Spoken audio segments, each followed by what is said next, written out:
It's time to play the music. It's time to light the lights. It's time to meet the Muppets on Rule of Thirds. Tonight with Dean and David from the Screaming Brain. Intro music. That's my intro. For those of you just joining us, welcome to the show, and this cut-in will make sense later. For the rest of you, you were at 20 minutes, 44 seconds, and I'm very insulted you didn't believe me. Back to the show. Good evening, everyone. I was going to hum a song for you, Dean, but, I couldn't come up with anything that quick. Also, we don't have the copyright, and we're going to get hit on that. So hum something that's in public domain, like Happy Birthday. Wait, so you're going to have an episode about intros and not play any of the intros we talk about? No, we're going to read aloud the YouTube addresses that fans can write down themselves and follow along at home, so they themselves can find what we're going to be discussing tonight, which is our favorite intro theme songs to shows. I know it's almost impossible to not have a long list of these because there are so many options and there's so many that are probably stuck in our heads over the years. So I think this is just not our absolute favorite, but just one of our absolute favorite. And then I'm sure we're going to come back to this well later on time. I mean, that's how all these go, I think, for the most part. We have to choose one to talk about. I didn't necessarily go with animated over non-animated or something like that. I think I was thinking more along the lines of non-animated just because I needed to put some sort of parameter to this for myself so I can try to decide, because otherwise, if we open this up to animated, my brain had so many other options that started flooding in. So if you guys have that, that's great. I just personally did it just because I needed some way to start paring these down. But what do we do in the case of, like, Who Framed Roger Rabbit? Like, does that count as an animated film? Well, it's not a show. Do you remember the theme? Oh, I thought we were just doing shows. I mean, Is it just any theme song? Is it Take Your Breath Away, but from Top Gun, Academy Award winning? suddenly we're bringing in, like, video game theme songs. Hey, the Final Fantasy VII theme is top notch. But yeah, I think the other criteria that I was trying to use for this was, is it something that either when I hear it, I immediately think of both the show, but also is it something that I reference or think of even outside of talking about the show? Because it's like, okay, there's certain things that everybody probably knows. Like, everybody knows the theme song to Three's Company. But will I put Three's Company theme song on a Spotify playlist? Or will I, like, reference the Three's Company song during a conversation? Maybe not. I don't know how you guys kind of reasoned this out in your brains. I mean, it's kind of funny when I was thinking, and like when this first topic was kind of pitched, I started to rack my brain, like, if I thought of, like, what is a theme song for a show, if I couldn't, like, readily be able to at least sing the first few bars of it in my head, I was just like, well, it can't be those. Like, it's something that, like, I love the old saying that, like, lives in my head rent free. And yeah. Like, if it doesn't come up in my head at least once a week, like, I'm not going to go with it. And it's weird how, like, when you think about theme songs, like, suddenly you're like, oh, there's a rotation of theme songs that I actually, like, actively sing in my head. Yeah, I think if it's something that you're like, oh, it's definitely got to be this show, and then I have to go YouTube the theme song and be like, what was that again? Then that shouldn't be on my list. I agree. Also, I think there's so many theme songs that are so nondescript these days, because, like, I was looking at a list the other day. It was like a YouTube challenge of, can you guess this theme song in under 10 seconds? And they'll play 10 seconds of a clip.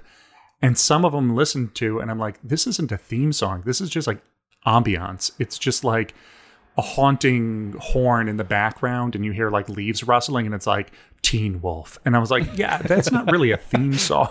Well, yeah, it's I mean, I wonder if that's like a modern show, maybe not problem, just like design decision. Like you said, like the ambient music, and like all that comes to mind is like Breaking Bad, where like it's not even a song, it's just like one note with like the sound of sand on a wood table. Yeah, well, it's ruined now, but my pick is Lost, the intro to Lost. We're just the like a weird whistle. And a title that somehow it's like a basic 3D title, but there's like a mistake on it, and they didn't change it in any of the seasons. Wait. No. Go back to that one. So what was that? The Lost. It's just black screen with the word Lost comes across the screen, and it comes into focus, and it's like you can see like polygons. It's like weird. It just looks wrong. I don't think it's just my opinion. I think it actually is like a mistake, but they never changed it. It was like they did the rendering for the pilot, and they were just like, yeah, we'll just keep using this. And at some point, someone's like, wait a second. It's like it's like out of focus, and then it comes into like a thin part of it comes into focus, and it's like it looks really amateur. I don't know.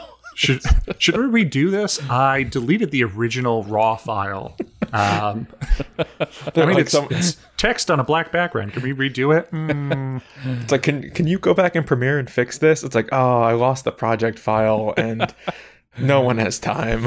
We spent all the money on that airplane crash scene. We can't afford that. We could either re-render this or keep Matthew Fox. We can't do both. It's like, no, there's no time. We're on to our next Marvel project. Or maybe it was Cloverfield at that point. Yeah. So, theme songs. I can go first, or I can go last, or if you guys need the time, I can buy you some time. I had a lot of songs on this list. And as I said, I had to pare them down, so I got rid of anything animated, because I'm hoping at some point we do animated themes. I got rid of anything that I couldn't immediately recognize, or something that I wouldn't normally like listen to or enjoy outside of the show. Like, sure, everybody loves the Gilligan's Island theme, but like it's not something that I'm going to be listening to in between the rest of my workday. So the song that I actually picked is one of two songs for the show. A lot of people think of the iconic version, which actually started in season 2 and onward, because originally it was done by a different person. If you've ever heard of Bernard Herrmann, he did a lot of the work with Hitchcock. He ended up doing Psycho and I think North by Northwest, all of that. He originally did a theme song to this show that had a lot more of like an orchestra feel to it. It had a lot more strings, some horns, things like that. And then they had somebody else coming in season 2 and onward called Marius Constant, who ended up doing the iconic version that everybody remembers, and that would be for The Twilight Zone. Cue my dun dun dun dun dun dun dun dun.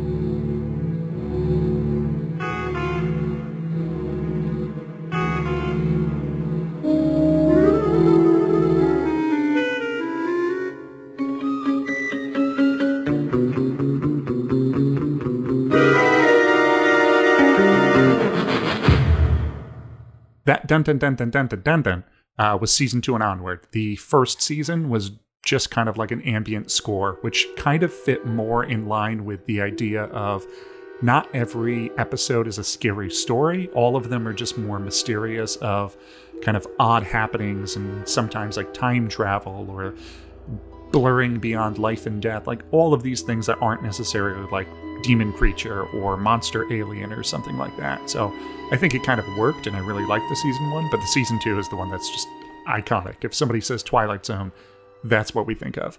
Yeah, I mean, it's hard not to know it's the Twilight Zone. Oh, yeah.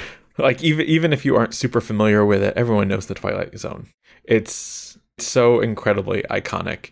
And I didn't actually know that about the Hitchcock connection, but that makes so much sense now.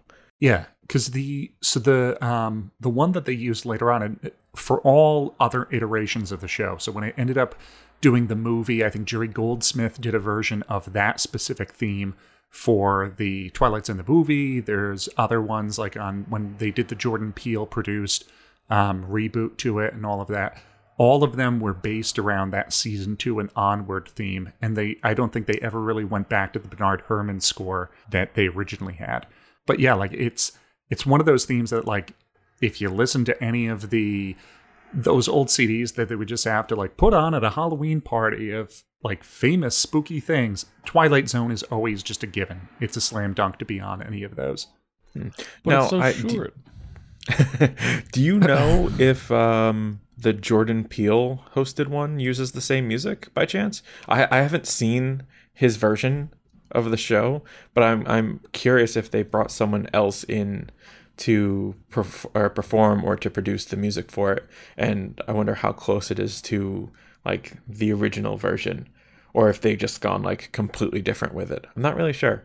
If I had cable, I probably would have seen that show by now, but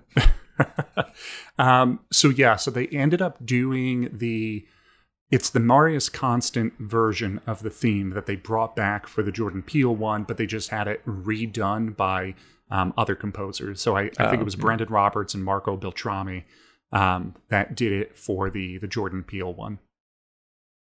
I didn't watch much of it. The couple episodes I watched, I didn't personally care for, so I just kind of stopped. But yeah, I remember the score being passable. I mean, it's the theme that we all remember. Yeah, those kinds of like anthology framing shows, it can be tough. Like, and certainly even in the original Twilight Zone, there's hit and miss. Yeah, I think there is definitely a specific skill and talent to be able to tell a story within a very confined timeline. Because it's not necessarily like any of these writers are, they're bad writers. I think it's just, I didn't enjoy the way they told the story, and it might have just been a time constraint of, we really needed like 50 minutes to stretch our legs on this thing, and it just feels kind of ham-fisted to cram it all into like, say, a 30-minute structure or something like that. But like you said, I think even going back to the old Twilight Zone, not necessarily every single one is iconic and memorable, but I think it's just because of the test of time. We remember out of multiple seasons all of the ones that are the classics, and it just kind of has the opportunity to say, when I shoot 60 episodes out here, if you remember 30 of them as iconic, that's great. But if we do a new season and we do 5 episodes, the numbers are against us. Dean, do you remember the Twilight Zone? You never did the... Oh, wait, the sorry. New Shaking my Year's head doesn't Eve- translate to an audio podcast. The Twilight Zone marathons Sci-Fi the Channel theme- used to do. This is weird. I don't know if people will relate to this, but when I first... Sounds like a tangent, but it's... in 1994, when the internet happened, at least in my life, with America Going Online... way back. Wait, are we going back to that website you made? The one about like the girls, babe of the My day. Babe of the Week website Babe of the on Week. GeoCities. Listen, I was a horny child. Come on. Anyway, David has no idea what is going on. I think they must have been like email attachments, but like sound clips were like very popular, at least for some reason. Like sound clips being shared and like comedy bits just like being shared through email or sending through whatever on America Online. And like for some reason, that was my first, I think, introduction to the Twilight Zone. Was somebody mashed up, or that was just a sound that was on my computer, like the intro in Rod Sterling's voice. So it was always just like the email song. Yeah, it's like, welcome, you've got mail, and then You've got mail, you've got mail. That's how I remember it. Yeah, no, but that was my first introduction to the song. But I've seen a couple. I haven't watched. I mean, I'm sure that there's probably 100 or something of those at least, right? Or hundreds? There's only 10 actually. Everybody thinks it's more, but they They just ran kept repeating several those same seasons 10 of the episodes. same. Yeah. They're much shorter episodes than you remember. It was actually the precursor to Quibi. Yeah, it was 3 minutes and they were out. Yeah, the couple that stick out. I mean, I know we're not just talking about the show, but of course I know the theme. But I remember the soldier. It's like the people, they're trapped in a room. It seems like, and at the end you find out they're like toys in a bin. 5 characters in search of an exit. That's it. That is a terrific classic episode. Yeah, Yeah, it's a it great is. one. That and the little people, the guy that finds like this like tiny civilization, they build like a statue of him. Like they're like start worshiping him. Do you remember that one? What I don't remember. I think he lands on a remember the one planet with- and there's like a civilization of tiny, like microscopic people. That one I don't remember. I remember the one with the little people that invade Agnes Moorehead's house, and she's like this housewife living in this cabin by herself, and she gets attacked by like these 2 little Martian guys in suits. and you find out at the end they aren't Martians, they're human astronauts who landed, and that planet is just like full of giants. Did not see that one. I was gonna say, it's I feel like there's a lot of Twilight Zone episodes now with large and small people. Because I was just thinking about one where like these astronauts land on a planet and like they're shrunk down, and like I can't think that much of the episode except for like the image of the astronaut like walking out of his own suit because he's been shrunk down in his suit and now he has to get out of it. It's just like in my brain. At some point, we'll do like a screen refresh where instead of a movie, it's just going to be a handful of Twilight Zone episodes. We'll do it for like Halloween or something. So, did I buy both of you enough time to cross off all the other honorable mentions on your lists? Yeah, I think I'm good. I think also cutting down on animated makes this kind of easier because I don't know what it is, but it seems like animated shows maybe put more effort into their title tracks or theme songs. I was just going to say, I think it might be that since animated shows are based more for younger audiences, the younger audiences click more with like catchier, hookier songs. So I think the it's like, earworms. yeah, it's not like, oh, we're going to go for the orchestra score for this of like Dallas or something like that, as opposed to they're Pinky and the Brain. Like it's something that kids will click with more, even though there's plenty of orchestra themes for like Batman the Animated Series or Superman the Animated Series that are just bangers. Yeah, I'd love to see. It also feels like there was a definite like decline. Like it feels like there's a time period thing, right? Because like you were saying, like Three's Company, like you look at any show from the late 70s, early 80s, I mean, even into the very early 90s, like live action shows had memorable theme songs with lyrics. And it feels like maybe it's a 2000s thing where we just don't have like theme songs that are like super orchestrated or have like lyricists and now they're just kind of ambient. I mean, they're almost like stings more so than themes. Yeah, I think it's because I wonder if it's because of whatever Dean's about to say. I was just gonna. I think it's like the transition of. I guess the way I can put it is like you used to have like movie actors and you used to have TV actors, and movie actors would never go into TV. That was looked at as like, oh, like you do TV now, like you're a lowly person. Yeah, it's like, oh, guess you couldn't hack it. I think the TV has transitioned into becoming much more cinematic and like sit right alongside, I guess, film, to a degree with all the one camera shows and how there's not as many sitcoms anymore, 3-camera sitcoms. I think it's just a changing of like film. TV isn't campy and like cheesy anymore. It's like serious and dramatic, and it has good a like drama and entertainment as series. Yeah, as film.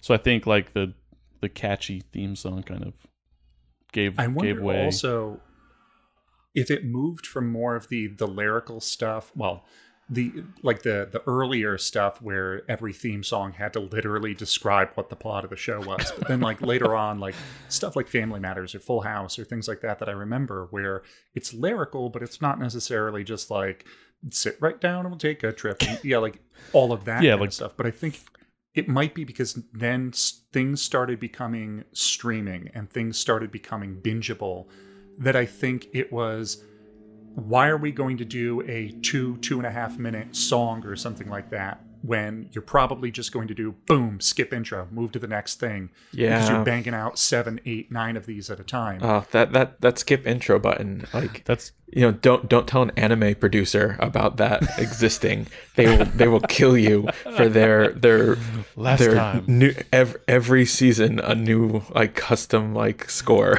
Hey, I had to remove anime intros from my list specifically because I'm like, yeah, there's like 9 of them that right off there would be like top 20. I mean, I don't think live action theme songs even scratch the surface of what anime theme songs and scores do.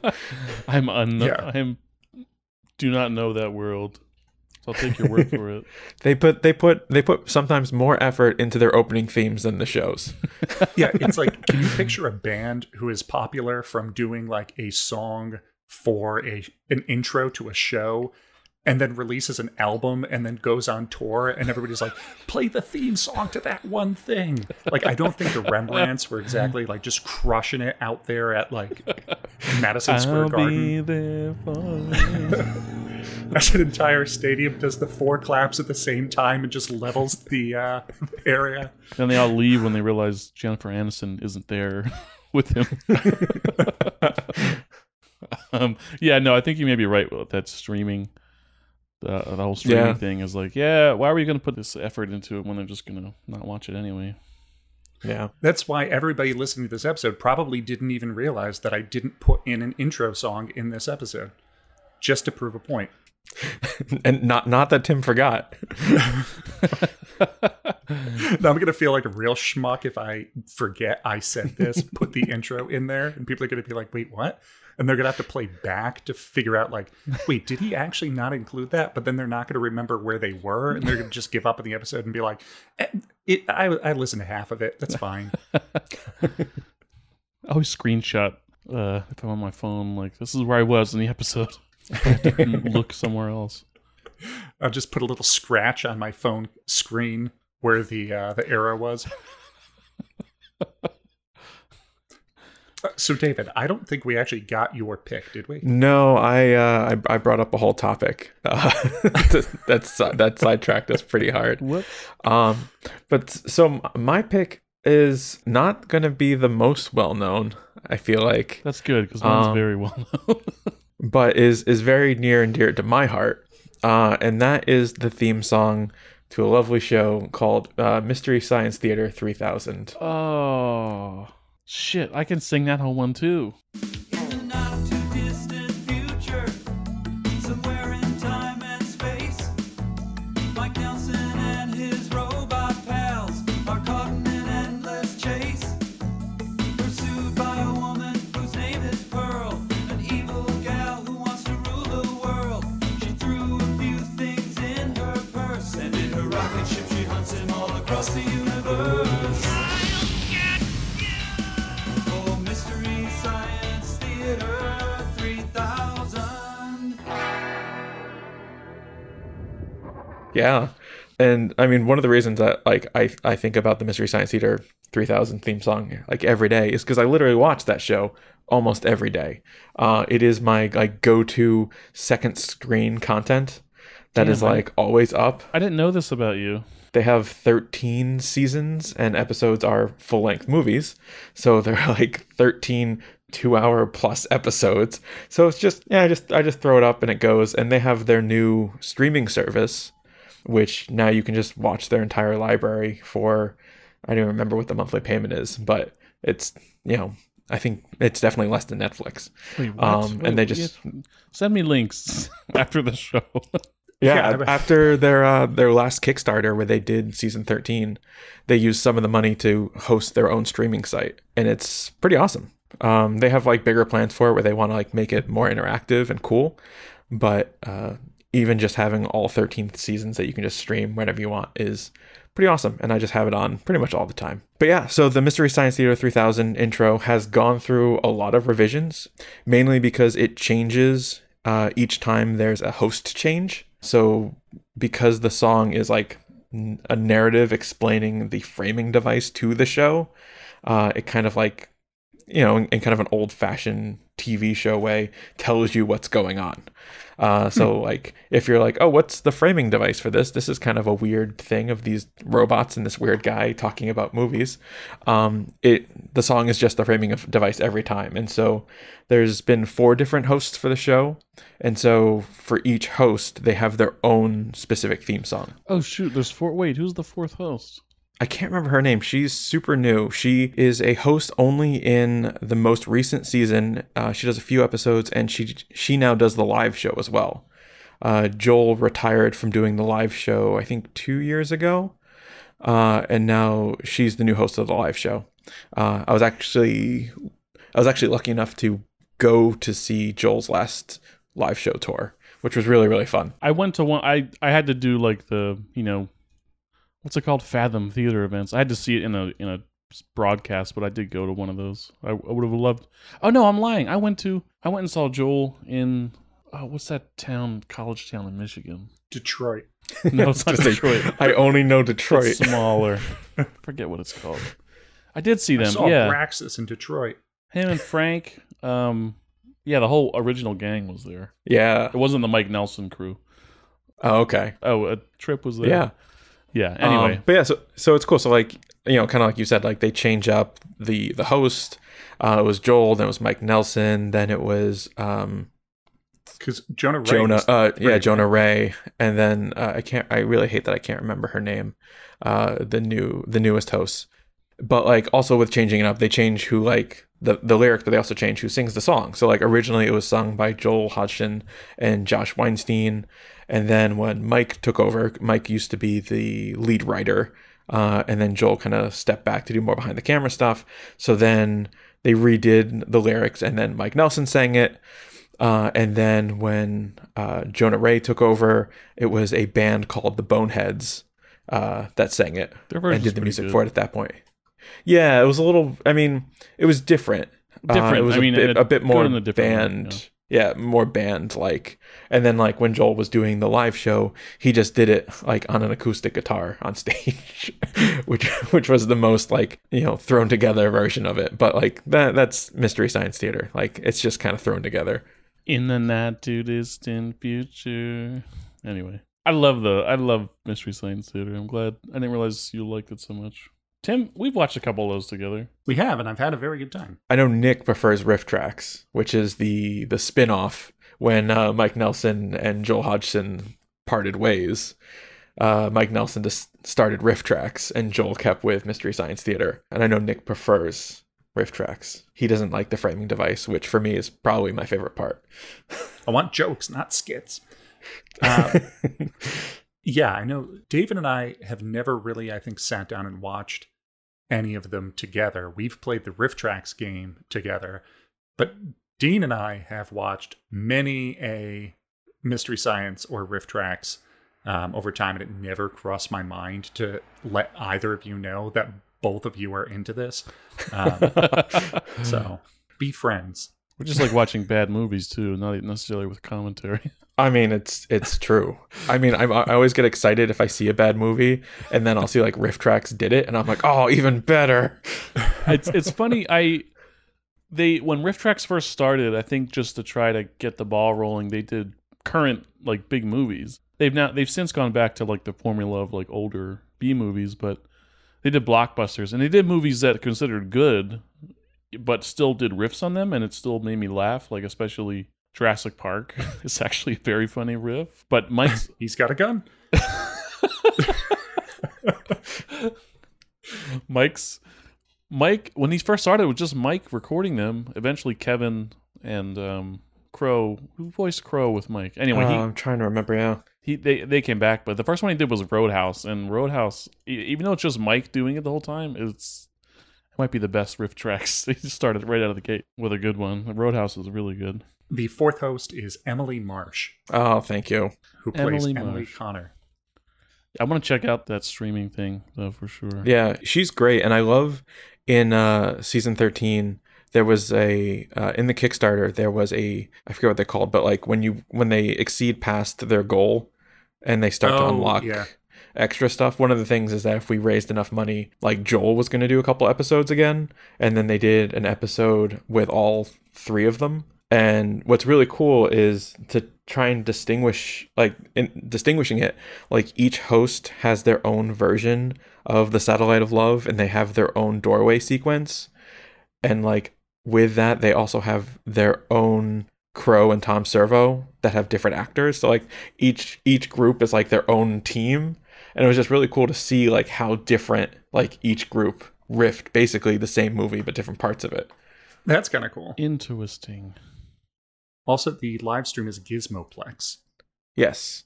And it's cool if you do sign up for the streaming service, which is called the Gizmoplex, which is the in-universe theater in season 13, where they're forced to watch the movies. They do a bunch of behind-the-scenes live streams, and they're great. Like, they talk about, like, the old days and, like, their first season, and how, like, the the puppeteer for like Crow and Tom Servo would be in these like modified beach lounge chairs on the ground with the puppets above them, and just how physically hard it was to do that. And just really, really, really cool stuff. And you get to like just the writers will pop on and like talk about like, oh, this was my favorite joke, and like this was a joke that I wrote, and some of their back and forth. And sometimes you can see the tension between some of the writers, which is interesting. And you kind of feel like mom and dad are fighting, where you're just like, oh, I don't think they got along on this one. There's never any fighting with writers. But Mystery Science Theater 3000 on Gizmoplex, evidently it is the first 10 seasons without even having to sign up. It's just free. It's just there ad-free, which is bonkers to me. Over 150 episodes. So I just want to schedule one of these with you, Dean. Time to fire up Future War. Oh, Future I War. want to watch the one with the archaeologist and the werewolf thing. Oh, Werewolf. Was it just called werewolf? I think so. Yeah. I'm going to find Paul. Oh, that's the biggest joke that's make I think sticks. Oh, never mind. I don't know. I'm gonna go on a tangent on these. The wolf jumps out of the second story, like crashes, falls, and it cuts to the guy, and he just like has a blank expression. It's like, huh. I mean, I love that a few of the MST3K Christmas episodes have made it into my annual Christmas rotation, including one of my favorites is the Christmas that almost wasn't, which is the enchanting tale of when Santa has to hire a lawyer to fight in a real estate battle because he's getting evicted from the North Pole. It's so good. Sounds pretty classic. So I'm really glad you picked Mystery Science Theater, because not only would I have not thought of the theme, but I just haven't thought about the show in general in a bit, because I usually only watch it when I'm with people. And I definitely need to make plans to go through Gizmoplex and watch all of these. Yeah. And when you have time, like definitely check out the new season 13. Season 13 has some real bangers. I definitely will. I mean, I feel embarrassed that I didn't even think of that as a theme song. Embarrassed and ashamed. And I think my choice is not even going to provide as much discussion as we just had, which is fine because we're getting long for Rule of Thirds, right? But I chose mine. I have my short list is a mix of modern, classic, and some have lyrics, some are it's just music. But I ended up on animated, much to Tim's chagrin. And I have no problems. I could see you seething when you talked about it's because I thought at least one of us would choose the screen refresh theme. Oh. Sorry, Tim. So we will say that Nick picked it. You can see the anger on Tim's face. He needs to eat some Welch's fruit snacks and calm down. Yeah, so I ended up on an animated one, and I think I chose this because it's the one that makes me like snap to attention and be like, "Oh yeah." And I don't remember the show as much as I just remember loving this theme song. And I would go on. I think I've gone on Spotify several times to look up covers of this theme song, just to like keep listening to it over and over again. It would be X-Men, the animated series.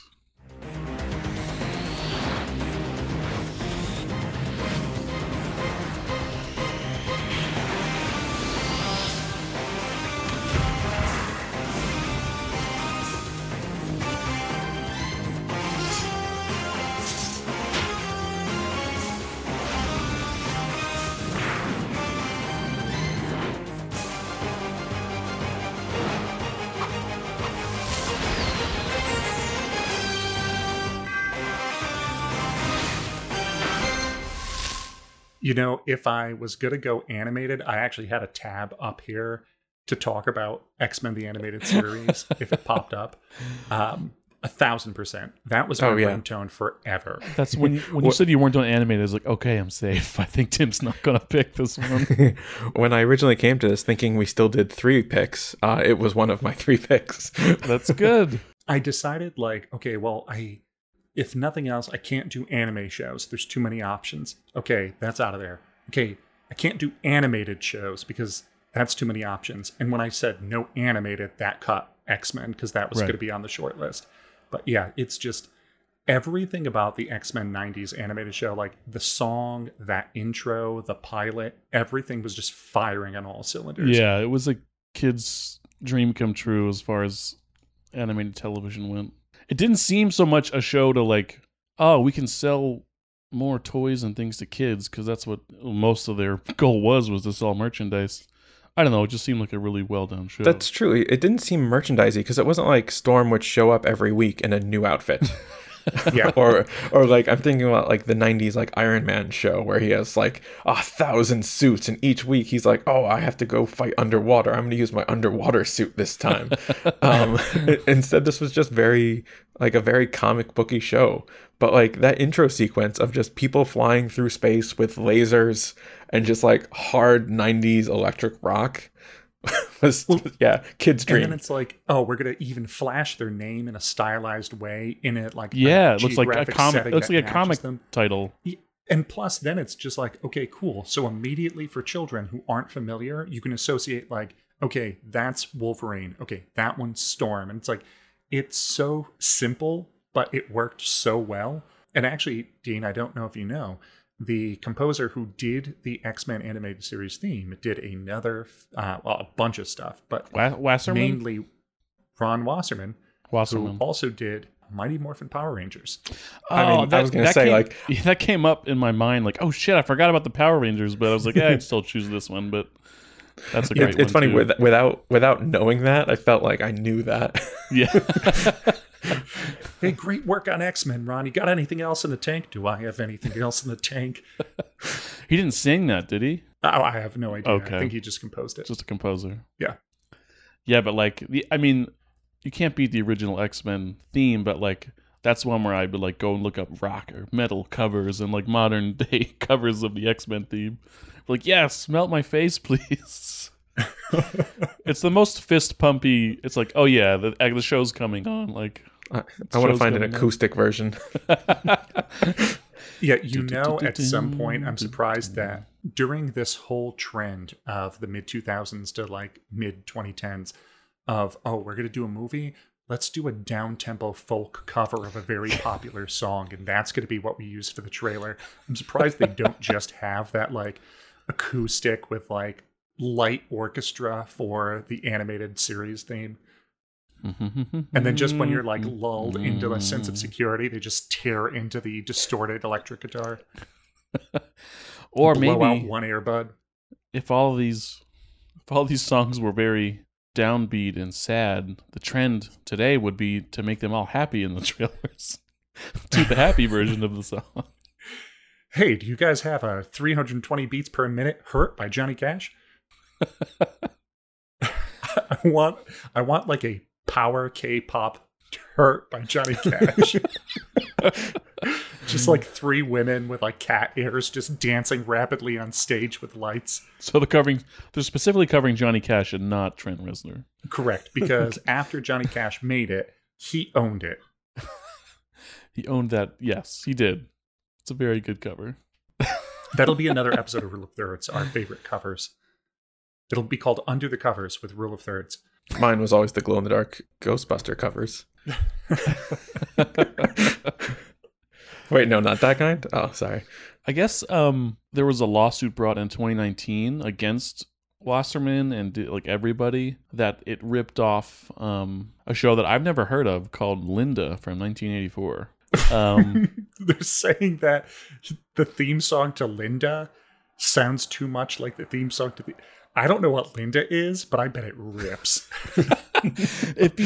I'll post it in the chat, but if you go and listen to it, it's like, oh yeah, I hear where he's saying that it sounds ripped off, and it's like, maybe somebody heard that, and then like, but to me, it's like comparing the invention of the telephone with like a smartphone. I'm like, if they did rip it off, they made this way better with the X-Men. It's just So is it more an argument of like, oh, there's a basic melody at yes, play? yep, it's definitely okay. Yeah.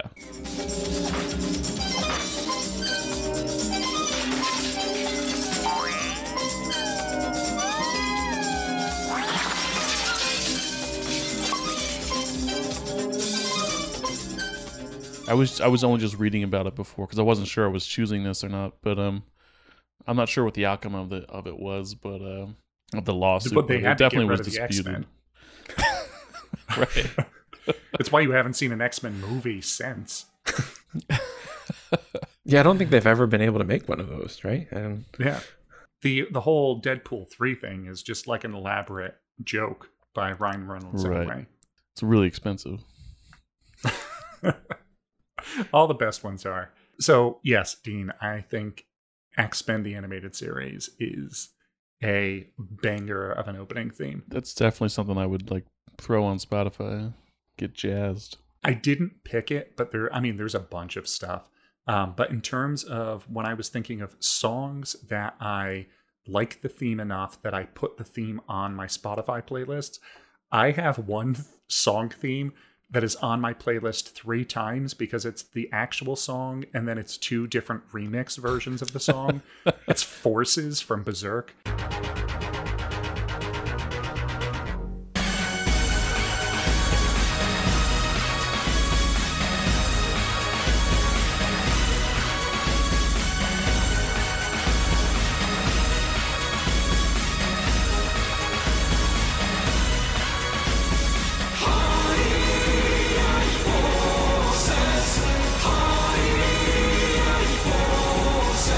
oh yeah, oh And it's it's- so good. And it's like, okay, I'm not going to include anime on my list, but like any version of it, I'll just listen to. Oh, just like dirty like garage rock. I'm listening to it right now. I like it. I dig Yeah, it. and at some point, if we do ending themes or ending songs, I'll bring up the other one from Berserk, and then we'll do our spin-off show, Screen Refresh Goes Berserk, where we we watch each episode of the '90s anime and read the volume of the manga, and then compare them. I'll be in that one. I'll be the new guy, you know, who like is seeing it for the first time. I would say lukewarm take. The '90s one was a lot better.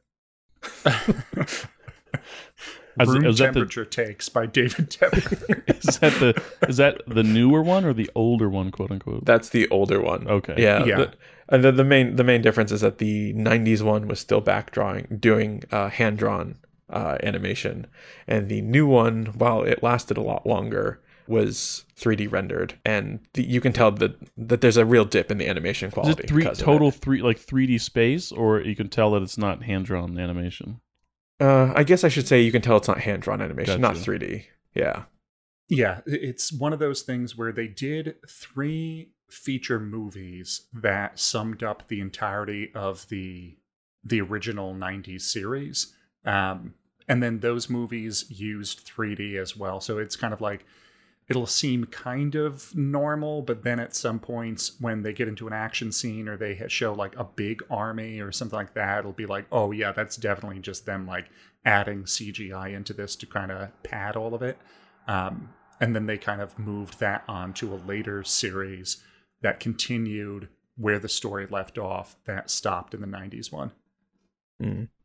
So yes, we'll talk Berserk more at some point because it is much more than its opening theme song. But I think all of those are great. Either a motorcycle went by outside or that was a very large hornet. Just right behind you. I just hear like... The invasion has begun. It's like the movie Stung. Have you ever seen Stung? That's a movie?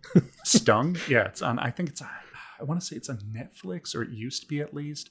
But it's like, oh, it's a catering group that is doing this hoity-toity wedding or something like that. And then there's these like genetically altered wasps that get into there and start attacking people. And then they start like transforming, and some of the people turn into creatures, and then the wasps grow into these giant versions. And it's like body horror / insect horror. Oh wait, It's I just got an a idea. horror comedy. I just got an idea for a movie. We have to copyright this. It's called PCB, and it's killer bees that are mutated, and then they ingest PCP and go on a rampage. Oh, PCBs. That's Yeah, good. PCBs. It's like Cocaine Bear. but Exactly, and bees- Crackoon. Crackoon? That's a movie. I need to see that. While Tim was Raccoon. talking about with Tim talking about bees, all I could think of was that Bats movie, which I think has David Arquette in it. And then I was just like, then I got the theme song stuck in my head from it, and I was just like, oh god! But it's just like the theme song's just bats, bats, bats. They're gonna get you. So, dear listeners, you got an extra bonus theme song tossed into there. So, bats, bats, bats. So, any final thoughts before we wrap this thing up? Nope. If you go any longer, I'm gonna start bringing up other theme songs. So I That's was gonna say I did enough damage. So thank you everybody for coming along on Rule of Thirds. If you want to let us know what your favorite themes are for TV shows, or if you just want to let us know what your favorite thoughts are on any of the shows that we mentioned on here, you can let us know at screenrefresh@gmail.com, or on Twitter at screenrefresh, at Instagram at screenrefresh, or at Facebook at screenrefresh. And David, where can people find you? They can find me in a couple places. So they can find me at thescreamingbrain.com. I'm also The Screaming Brain on Instagram and on TikTok. The Screaming Brain is a small independent board game publisher specializing in co-op games that are puzzly and make your brain scream. Thank you again for being on, David. Yeah, of you course. can find It's me always fun. outside your bedroom window at night. Holding a boombox above my head, playing the 90s X-Men animated. That's what I was thinking. Yes, that's I right. wouldn't mind that at all, actually. Allow me to sleep with it. So for everybody out there, outro music. Bye. Bye. Doing a spoken word version of the outro. We'll do a down-tempo folk cover of our outro music. I'll get that ready if you want. Okay, that's a wrap.